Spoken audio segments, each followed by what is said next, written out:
Wa fi sahih Muslim, di dalam kitab sahih Muslim, anna rajulan a'ma, ada seorang laki-laki yang buta.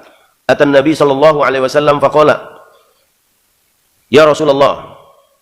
Seorang yang buta ini datang menghadap Nabi, kemudian berkata, ya Rasulullah, laisali qaidun yaquduni ilal masjid.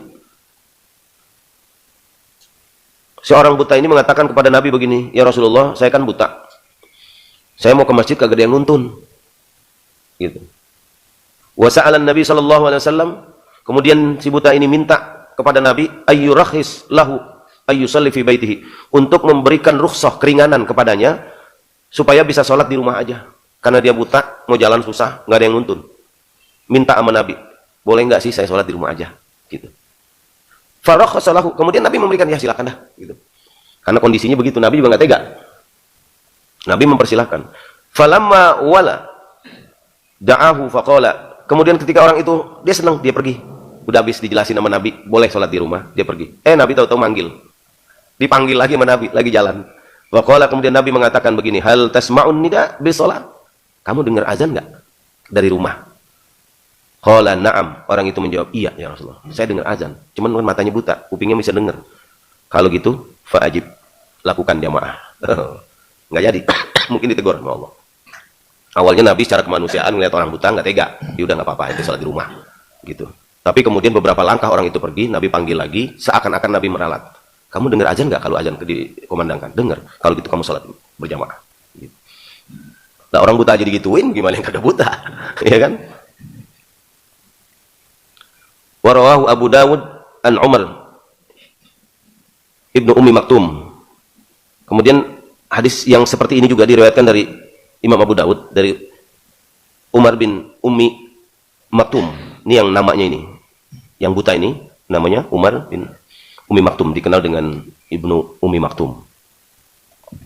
Bahwasanya beliau Ibnu Ummi Maktum ini datang kepada Nabi, ini hadisnya versi lain.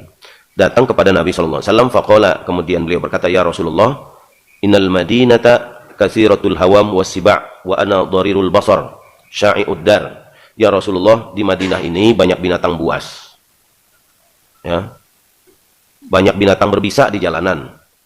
Wa ana dharirul basar, sedangkan saya ini penglihatannya begini, nggak ngelihat, terganggu. Takut bahaya, maksudnya ngomong begitu sama Nabi. Sya'i'ud dar, rumah saya juga jauh dari masjid. Kondisi jalan berbahaya, sayanya buta, rumahnya jauh, gitu. Ummi Maktum tuh, Ibnu Ummi Maktum bertanya kepada Nabi begitu dengan harapan dikasih keringanan. Ya. Ai ba'idud dar, rumahnya jauh. Waliya qaidun la yulaimuni, saya sih ada yang bisa nuntun saya, tapi saya nggak cocok sama dia, gitu. Ini versi lain. Kalau tadi kan dia mengatakan nggak ada yang nuntun, gitu. Ini orang yang sama, Ibnu Ummi Maktum. Kalau di sini di riwayat Abu Daud ini, Ibnu Ummi Maktumnya mengaku ada yang nuntun saya, tapi saya nggak cocok sama dia, gitu. Mungkin jalannya cepat banget kali, gitu kan. Orang diseret aja, jadi nggak mau. Fahalli rukhsatun an usalliya fi baiti, maka adakah rukhsah bagiku untuk sholat di rumah saja? Faqala, kemudian Nabi mengatakan, hal tasma'un nida, apakah kamu mendengar azan? Qala na'am, beliau menjawab iya. Qala fa'ajib, maka jawablah panggilan azan itu, artinya lakukan sholat jamaah. Fa innila ajidu laka rukhsah, maka sungguhnya aku tidak akan memberikan kepadamu rukhsah.